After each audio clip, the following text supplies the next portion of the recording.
फिर वही शाम, वही गम, वही तन्हाई है। फिल्म जहारा, तलत महमूद साहब की आवाज आपने सुनी और मेरे favourite music composer Madan Mohan साहब की कॉम्पोजिशन। मैंने खुद अब महफिलों में ये गजल मैंने गाई है और बहुत ही मतलब इसके इंटरल्यूड्स भी लोगों को याद हैं।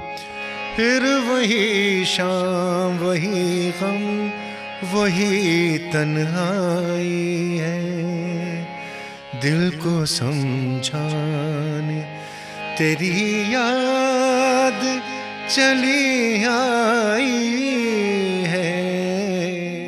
अब ये जो चली आई है, जिस तरीके से कंपोज किया मदन साहब और जिस तरीके से तलत साहब ने गाया, वो लगता है कि लफ्ज़ों को मानी मिल गए और एक्सप्रेशन सुरों से मिल गया, तो लगता है कि वो चली आई है। ये खासियत थी ये कंपोजर्स की और इस दौर के लोगों की कि वो जब कोई गाना या नगमा या गज़ल या शायर भी अगर लिखता था तो वो ऐसा कंपोज करते थे कि वो जो शायर कह रहा है और जो स्क्रीन पर हो रहा है, जो एक्सप्रेशन होना चाहिए, थॉट, वो बिल्कुल ऐसा म्यूजिकली भी वो सामने आपके नजर आ जाता है। This is the key.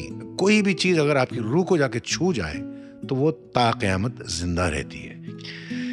अब मैं आपको एक और गाना सुनाना चाहता हूं जो मेरा भी पर्सनल फेवरेट है। और किसी ने कहा था कि साहब ये गाना अगर कोई गा दे तो ये कोई भी अच्छा सिंगर गा दे तो इट इज़ बड़ा कामयाब सिंगर होगा, because it's one of the most difficult composition to सिंग।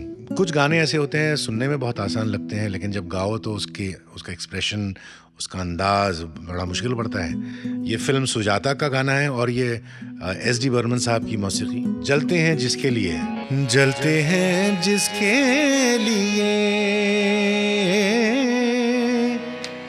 तेरी आंखों के दिए ढूंढ लाया हूँ वही गीत में तेरे लिए, जलते हैं जिसके लिए।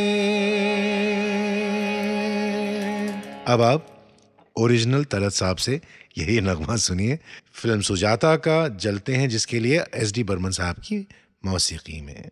और आप सुन रहे हैं तलत अजीज को। जी, तलत महमूद साहब की बात नहीं कर रहा, मैं तलत अजीज हूँ और ये है कारवान गजल 92.7 बिग FM पर।